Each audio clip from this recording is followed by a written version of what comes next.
Masjidil Haram. Hawa dosa, kegelapan maksiat yang dihasilkan oleh para pelaku-pelaku dosa dari orang kafir, orang musyrik, orang munafik, orang zalim, orang fasik, orang mujrim, dan seluruh orang ateis segala macamnya, itu mengeluarkan hawa hitam yang membuat bumi mengutuk, yang membuat langit tidak menerima, yang membuat laut berdoa kepada Allah, izinkan kami ya Allah menjadi penyalur azabmu kepada makhluk-makhlukmu yang durhaka kepadamu. Setiap para pelaku dosa mengeluarkan hawa hitam yang mengerikan, Pak, dan ini membuat bumi tidak rela Allah dimaksiati.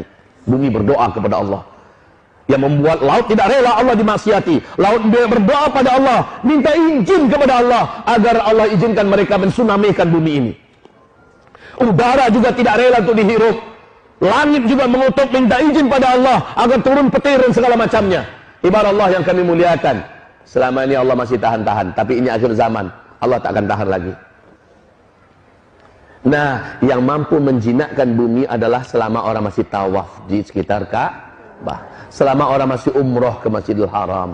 Pahala di sana dikali lipatkan oleh Allah 100.000 kali lipat, supaya mampu mengimbangi hitamnya hawa dosa yang diciptakan oleh manusia-manusia yang jahat.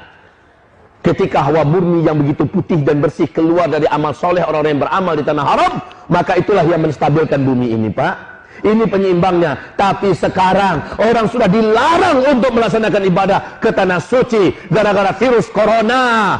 Hamba-hamba Allah yang kami muliakan, maka bencana apa yang akan dialami oleh kita? Saya khawatir kalau ini panjang dan lama. Kalau sempat sampai Ramadan, sudah lampu kuning, akan dimulai berbagai macam kegaduhan yang dahsyat dan bencana-bencana yang hebat.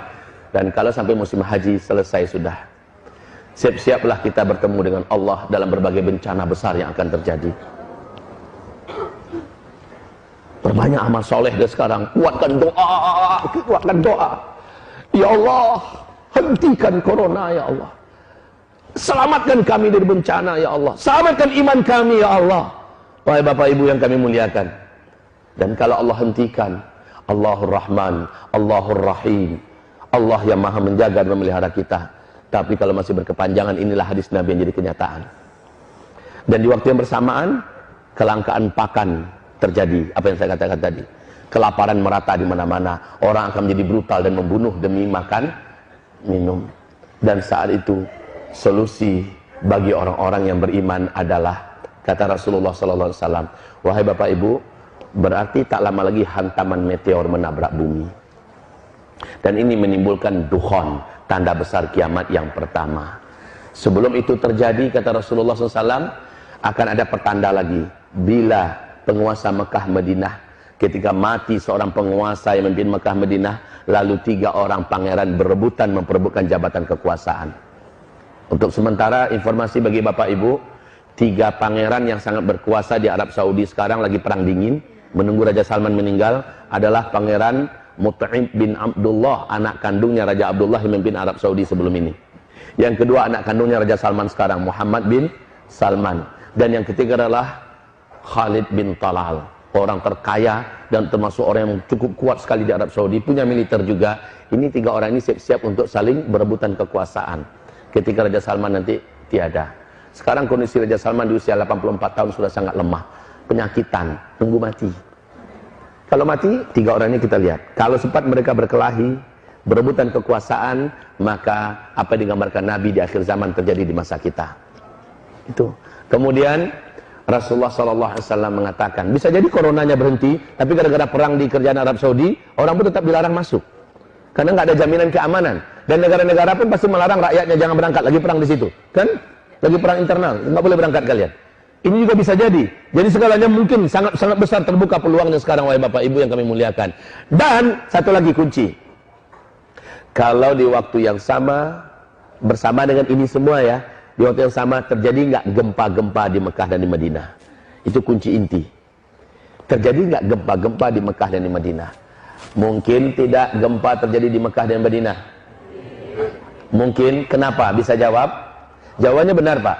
Tapi kenapa? Bisa jawab tidak?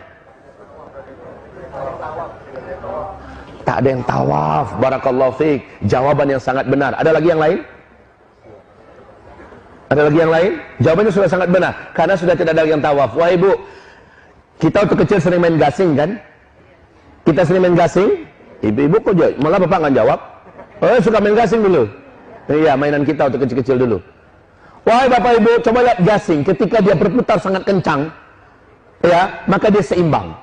Selama orang masih tawaf sekitar Ka'bah, bumi ini masih akan memberikan keseimbangannya.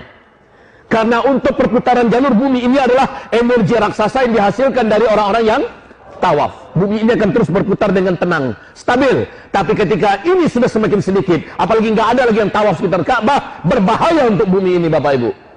Makin lemah putarannya, maka gasing semakin goncang. Paham? Gasing semakin bergetar.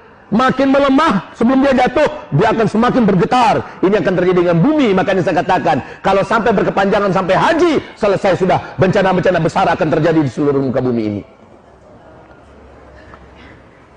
Ya Allah. Dan ini tidak disadari oleh pemerintahan kerajaan Arab Saudi. Maaf, di situ siapapun ustadz, ulama, kiai yang berani bicara tentang akhir zaman pasti ditangkap. Karena yang banyak kena itu Saudi. Ketika bicara akhir zaman yang paling banyak kena adalah